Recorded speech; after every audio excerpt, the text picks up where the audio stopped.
Pessoal, hoje a aula número 11, Física 4, continuação de ótica, né? Caderno 3. Então, hoje nós vamos falar dos prismas óticos, tudo bem? Então, vamos juntos. Bem, pessoal, primeira abordagem que a gente pode fazer, para que serve um prisma? Então, um prisma, ele pode, entre outras, né, aplicações, a dispersão ou a decomposição solar, tudo bem? Então, o que nós temos aqui, ó? O que nós temos? Um prisma, que pode ser de material transparente, normalmente ele é de vidro ou de plástico, né? Aqui nós temos a luz branca, que é uma luz policromática, tá? Então, vamos pegar a luz proveniente do Sol, policromática. Ela incide no prisma, tá? Aqui você traz a normal, né? Você traça a normal. E aqui, pessoal, ele tem o que, ó? Ele tem uma decomposição, ele tem uma dispersão, tá? Quem estudou isso e registrou, tá? Foi quem? Sir Isaac Newton, o garimpeiro da luz, tá? Então, quando essa luz solar, ela sofre essa dispersão, essas cores aqui são chamadas de cores monocromáticas, tá? E as monocromáticas visíveis vão do vermelho ao violeta, tá? Então, vermelho, alaranjado, amarelo, verde, azul, anil e violeta, tá bom? Pessoas que não são daltônicas conseguem perceber isso, ok? Então, ó, não é perceptível, né? O infravermelho nem o ultravioleta, ok? O vermelho, pessoal, é aproximadamente, tá? Uma onda com uma frequência de 4, 10 na 14 Hz. É uma onda eletromagnética, né? E o violeta é aproximadamente 7,5, 10 na 14, o quê? Unidades de frequência, que é o Hertz, tá? Então, o que vocês observam? Que para baixo, do vermelho até o violeta, aumenta quem? Aumenta a frequência, tá? E se aumenta a frequência, aumenta o índice de refração. Então, entre as cores monocromáticas visíveis, o violeta tem o maior índice de refração e a maior frequência. Para cima, aumenta o quê? O comprimento de onda e aumenta quem? O período. E no prisma, né, nesses materiais que são transparentes, mas não são estudados como vácuo, porque no vácuo todas as ondas, né, têm a mesma velocidade. Por quê? Porque no vácuo N é aproximadamente igual a 1, como no ar, né? Então, ó, V é igual a C. Bacana? Só que dentro do prisma, como o índice de refração aumenta, a velocidade diminui. Então, o violeta é a cor que tem o maior índice de refração ou a menor velocidade de propagação, tá? Aqui nessa situação do prisma. E para cima, né, pessoal, onde vai a velocidade, vai o quê? Vai o comprimento de onda, guarda sempre assim, né? Ó.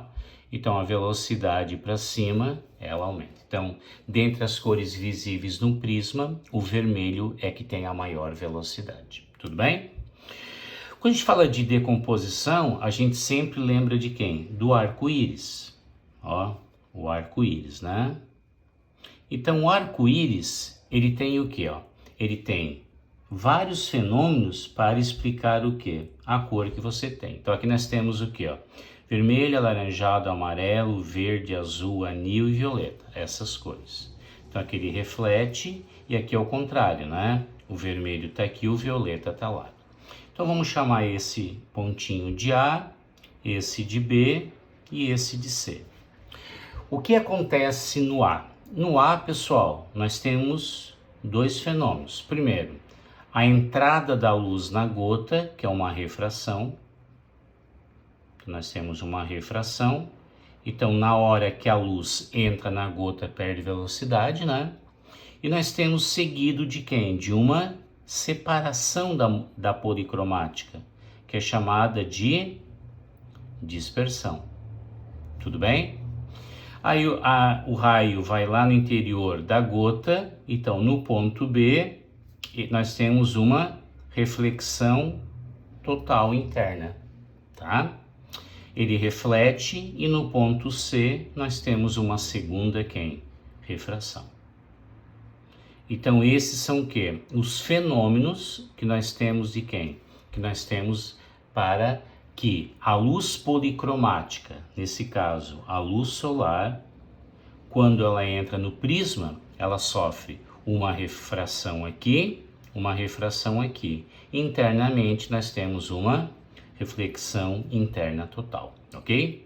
Lembra que a reflexão interna total, o ângulo de incidência tem que ser maior que o limite e principalmente tem que vir do N maior, que é o índice de refração da água, para o N menor, que seria o ar. Bacana? Tranquilo? Outro detalhe importante sobre prisma, pessoal, é que eles são bons refletores de luz, tá? Então, olha só, a luz vem, bate e reflete. Então, nós temos dois tipos de prisma aqui, tá? Esse prisma aqui é o prisma de Amite, ó, Amite. E o prisma de Amite, você observa que ele faz um desvio de 90 graus. É um prisma de reflexão total, então o que acontece? Ele tem que vir do N maior para o N menor. Então, nesse caso, o N do prisma tem que ser maior do que o N do meio, que nesse caso a gente adotou o ar. Tudo bem? Esse material sempre tem que ter mais refringência, tem que ser mais refringente do que esse, ok? Então, pessoal, aqui ele teve um desvio de quanto? De 90 graus. Se você traçar uma normal aqui, ó, o ângulo de incidência é sempre igual ao ângulo de reflexão. E esse ângulo de incidência e reflexão corresponde a 45 graus. Um exemplo disso aqui seriam os periscópios, tá? O que é periscópio, Áureo? Periscópio é aquele sistema de observação que você tem em submarino. Então aqui tem aquela coluna que sobe do submarino, aqui tem, vamos supor, o navio, né? A luz incide do navio, reflete no primeiro prisma, reflete no segundo prisma e chega aos olhos lá do marinheiro dentro do submarino, ok? Isso aqui pode também ser construído com um espelho plano a 45 graus. A vantagem de você usar prisma é que não tem aquela camada refletora, né? Então não sofre o quê? Degradação. Bacana? O segundo prisma é chamado prisma de Porroll, tá? Porroll. E se vocês observarem, ele produz um desvio de 180 graus. Então aqui nós temos, ó, dois ângulos de 45 e aqui nós temos 4. E aqui também o ângulo de incidência será igual ao ângulo de reflexão, que também vale 45 graus, tá? Uma das aplicações disso são os binóculos. Então olha só, aqui vem a luz, passa por uma lente convergente, que é objetiva, né? Ó, ele reflete, passa aqui pelas lentes da ocular e chega quem? Aos olhos da pessoa que está observando. O que vocês observam? Ó, que aqui deu um desvio de 180 graus, mudou o sentido, né? Tá observando, ó? E aqui novamente mudou o sentido. Tudo bem? Então, pessoal, esse seria quem, ó? Esse seria um dos motivos que a gente usa espelhos, né? Em algumas situações e prismas em outros, tá? Então, prismas têm uma boa reflexão da luz, são ótimos refletores de luz e são o quê? Substituíveis, né? Quando você quer tirar os espelhos, primeiro porque aqui você pode ter o quê? Índice de refração, né? E segundo, por eles serem transparentes, eles não têm aquele óxido de prata, aquela camada que pode degradar, depende das condições que ele está o quê? Envolto, que é o caso do submarino. Bacana? Pessoal, quando a gente fala de prismas, tá? nós temos que imaginar que ele sendo feito de um material transparente, esse material transparente, ele é mais refringente do que o ar, tá? Então, consequentemente, ele sofre o quê? Ele sofre uma redução de velocidade, tá? Então, imagine que eu tenho um prisma, essa parte aqui de baixo é chamada a base do prisma. Vai notando comigo aí, ó. Aqui nós vamos chamar de face número 1. E essa outra parte nós vamos chamar de quem? De face número 2. Tudo bem? Então, quando o raio incide no prisma, na face 1, aqui você traz uma normal. Notem que aqui é 90 graus. Então, esse ângulo aqui é chamado o ângulo de incidência. Quando ele adentra o prisma, ele perde velocidade. Então, esse ângulo aqui, ó, é chamado o ângulo de refração da primeira face. Ele continua e sofre uma segunda refração do prisma voltando para o meio externo, no caso aqui é o ar. Então, ó, esse ângulo aqui é o ângulo de incidência da segunda face, o da primeira face é aquele lá, e aqui é chamado o ângulo de refração da segunda face, ou também chamado de ângulo de emergência, tá? A diferença entre as duas faces é chamado de ângulo de abertura, também conhecido como ângulo de refringência.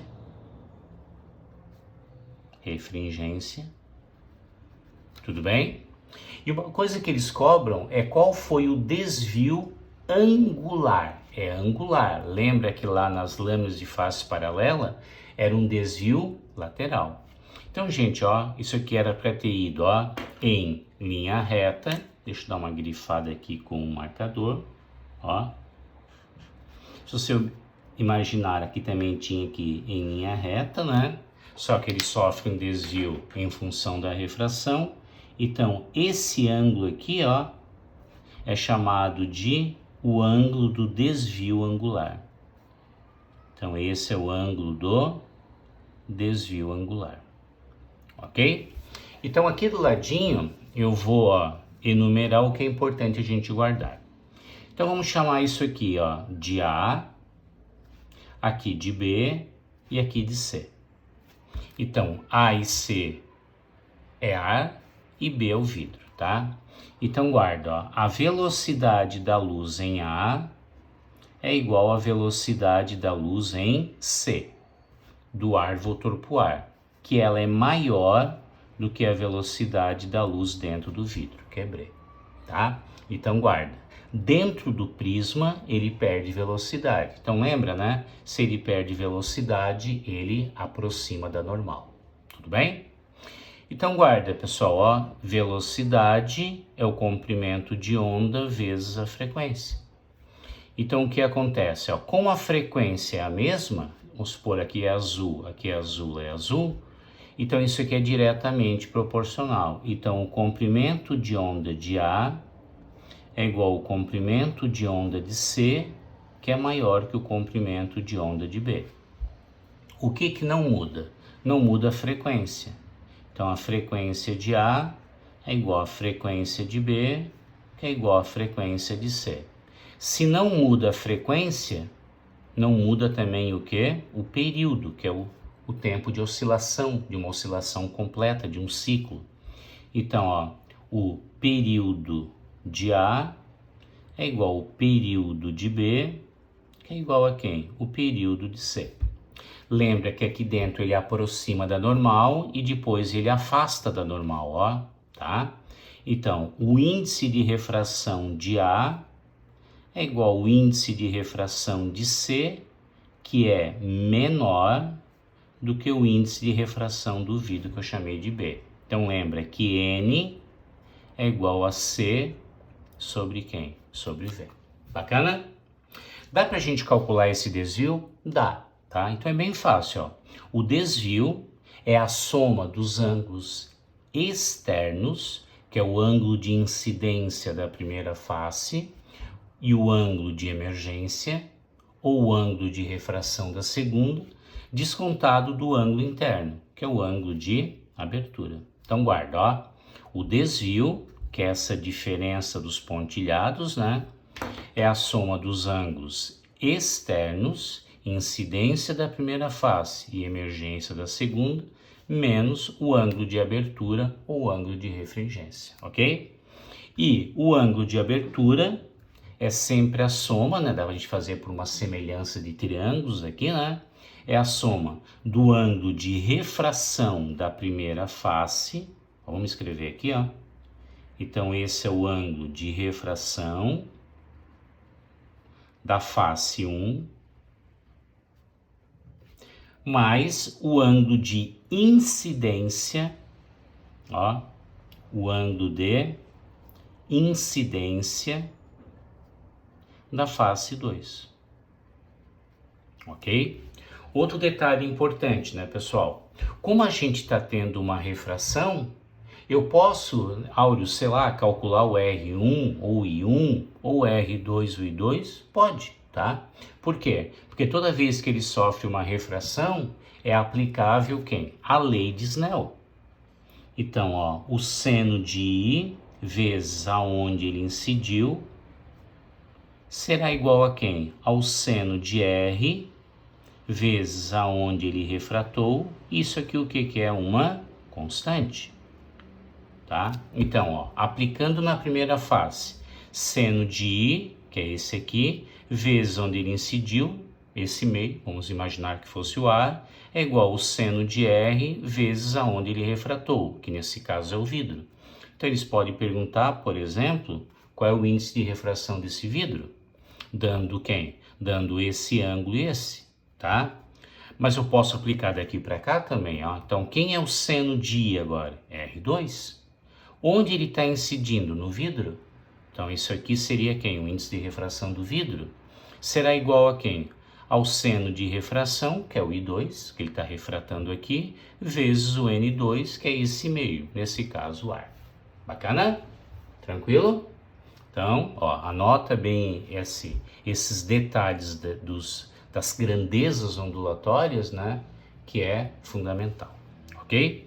Uma coisa que eu queria que vocês notassem, pessoal, que aqui o raio veio, ele aproximou da normal, então lembra, sempre que ele aproxima da normal, ele perde velocidade, e depois daqui, ó, pode observar que esse ângulo aqui, ó, é menor do que esse, então ele afastou da normal. Então, se ele afastou da normal, consequentemente, ele ganha velocidade. Então, o raio refratado sempre estará mais próximo da normal, onde o índice de refração é maior. Nesse caso, o meio vidro, né? O índice de refração do vidro, ele é maior que o do ar. Bacana? Ok?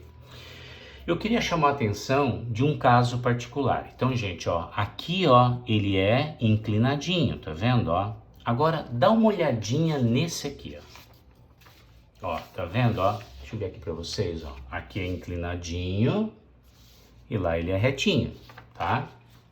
Então, ó, aqui nós temos, então, o caso do desvio mínimo. Grifa bem isso aqui, ó. O desvio, ele é mínimo. Então, pessoal, como é que eu sei que é desvio mínimo? Então, a primeira coisa que eu quero que vocês façam comigo aí, ó, é você traçar uma normal aqui, ó. Ok? Trace uma normal em relação à base. Tudo bem? Quando é desvio mínimo, tá? Sempre existe uma simetria angular. Então, ó. Então, existe uma simetria angular. Ou seja, o que acontece na esquerda é o mesmo da direita. Então, aqui é o ângulo de incidência da primeira face, aqui é a normal 1. Aqui é o ângulo de refração da primeira face, R1. Ângulo de incidência da segunda face, R2. E ângulo de refração da segunda face, I2, tá? Essa simetria, pessoal, então, condição para desvio mínimo é que I1 seja igual a I2, vamos chamar tudo de I, ok? E que o R1 seja igual a quem? R2, e vamos chamar tudo de R, ok? Então essa é a nossa primeira condição. Segunda condição, tá? Se você puder ter essa informação, esse raio, ele é paralelo quem? A base. Então, o raio no interior, aqui pessoal, ó, esse raio aqui, ó, ele é paralelo à base. Então, ó, o raio é paralelo à base. Tudo bem? Terceiro, tá pessoal? Quando tem simetria, nós podemos ter uma maneira de reduzir esses cálculos aqui, ó. Quer ver só? Então, o desvio é a soma de 1 mais I2, só que eles são iguais. Menos o A, que é R1 mais R2, só que eles são iguais. Então, quer dizer, ó, que o desvio mínimo, que pode ser o quê? Um delta mínimo, assim, ó, será igual a quem, então? Ó, será I mais I vai dar o quê? 2I, menos o A, que é R mais R, só que eles são iguais, dá o quê? 2Rs. Então, quer dizer o quê, ó? Que o desvio mínimo pode ser o quê? 2 vezes I menos R. Então, é a maneira rapidinha de você o quê? Calcular. Outra maneira que você tem de ter certeza que é desvio mínimo, aqui não é um ângulo de abertura? É, né? E esse ângulo de abertura não é R1 mais R2? Então, guarda, ó. Então, o ângulo de abertura é 2 vezes R. Então, consequentemente, o ângulo R, que é o ângulo de refração da primeira face, que é igual ao de incidência da segunda, é só você pegar a abertura e dividir por 2. Então, se esse ângulo for a metade daquele, é desvio mínimo, ok? Exemplo, o triângulo é equilátero, então lá é 60 graus. Se aqui for 30, é desvio mínimo. Por quê? Porque 30 é 60 que divide por 2. Bacana? Então, gente, essa foi a nossa aula de prismas, tá? Queria que vocês tomassem muito cuidado, tá? Com essas informações aqui, ó. Ok? As aplicações lá de reflexão são ótimos refletores de luz, tá? A parte da decomposição e o que mudou, tá? E principalmente, tá? Os fenômenos que acontecem dentro de uma decomposição, que é o arco-íris, ok? Gostaria que vocês fizessem os exercícios, espero vocês na próxima aula. Um grande abraço, tchau!